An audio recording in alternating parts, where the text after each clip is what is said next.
Stubborn belly fat since turning 45 or getting into your 40s or 50s, let's talk more about cortisol and perimenopause and menopause.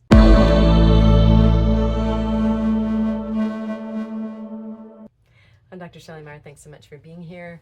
If you're new here, welcome. If you're coming back, welcome back. I really appreciate your support on the channel. If you haven't subscribed already, I'd love for you to subscribe if you like to hear about topics like this, about perimenopause, menopause, hormone balance, cortisol support, gut health, those kind of functional medicine type topics. I would love to have your support.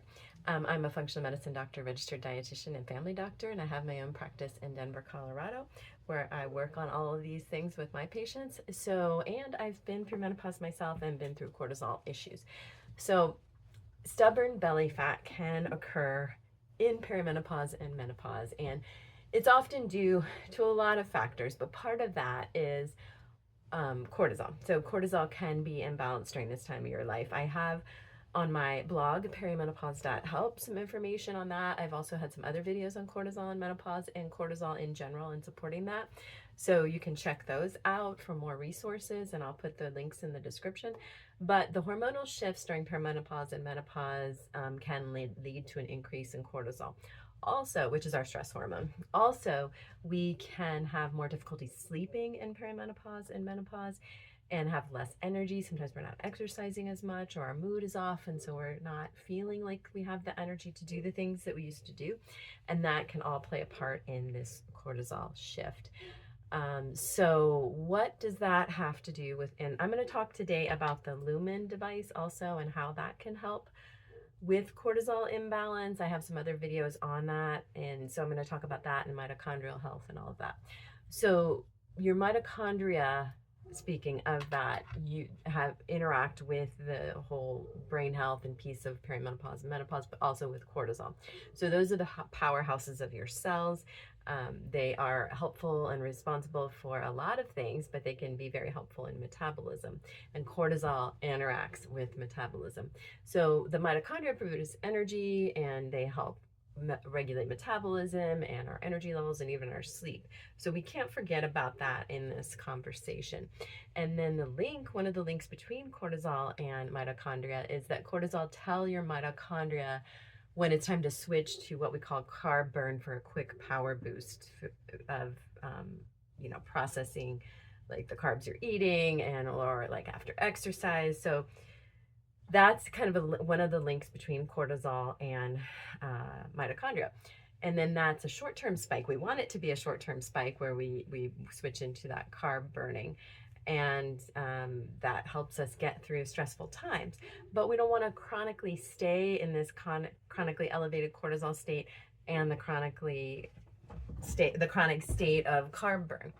So that's bad. That's going to make our metabolism worse, and that's something that women in perimenopause and menopause, and men also struggle with. They don't go through perimenopause and menopause, but they do have these cortisol shifts with hormone changes and can struggle with their metabolism too. So that chronically elevated cortisol overworks that mitochondria, and then decreases our lifespan, causes more of that stubborn belly fat also, and disrupts our sleep, which then can contribute to more belly fat, more perimenopause and menopause symptoms, more fatigue, all the things you don't want. So let's talk about how we can regulate cortisol. Now, I have a very popular video from like 5 years ago on this that I will, that I still stand by, that I will put in the description. But as far as the supplements that help to lower cortisol, and I will touch on those here today too. But lifestyle is essential. That's most of the work in cortisol management. So cutting back on caffeine and alcohol, so trying to get down to 1 cup of coffee or less, and maybe switching to green tea is going to be very helpful with managing your cortisol. Reducing alcohol, even eliminating it if you can. I know it's such a social thing for a lot of people, but we don't want it to be something you're relying on. So alcohol definitely disrupts our sleep patterns and can interfere with our cortisol balance. So decreasing alcohol to minimal amounts. And what I mean by that, it would be, reduce or eliminating altogether, or keeping it to like 2 to 3 drinks per week if possible. And eating foods that help boost our serotonin, one of our beneficial neurotransmitters, is helpful. Omega-3s are helpful in that, and so that's found in salmon. Wild caught salmon is better. Nuts and seeds, for example, walnuts are particularly rich in omega-3s, but nuts and seeds also have some other benefits to hormone balance too, and reducing sugar. So as I talked about in my last video, we want to reduce added sugars to less than 20 grams. The less the better, and that doesn't include actual fruits, but added sugars that are thrown into our foods. Our labels are very helpful in that, and increasing fiber can be very helpful. So the closer you can get on the label to the fiber meeting the carb grams, that's less net carbs, and that makes it generally a healthier food usually. Increasing physical activity, but not going crazy with your physical activity, not over exercising, not doing too intense or too stressful of physical activity. You want to feel that rush and feel good after physical activity, after exercise, and not feel completely depleted. If you're feeling completely depleted, you may have cortisol imbalance, you may have some other nutrient imbalances and hormone imbalances, so you want to take it gradual and more slowly then. And, you know, doing things like walking, swimming, yoga, Pilates, gentle weightlifting, that kind of thing is very helpful. But definitely having some physical activity every day, shooting for at least 5,000 steps every day, trying to get it to higher than 10,000 if you could. And then breathing techniques to reduce stress. I always talk about the Aura app, A-U-R-A. I love that app. It has lots of free 7-day trial that you can try and see if you like it. And I'll put a link in the description. But that is a super helpful app for meditation and mindfulness and deep breathing and even prayer, hypnosis, all different manifestation, all, you know, something for everyone and from every angle. But deep breathing, journaling, gratitude, reducing toxic and stressful relationships. And then also something that helps track if you're in carb burn or fat burn. So we want to be in carb burn, you know, after meals and after exercise, but we don't want to wake up in carb burn. And that's where I find the Lumen to be very helpful.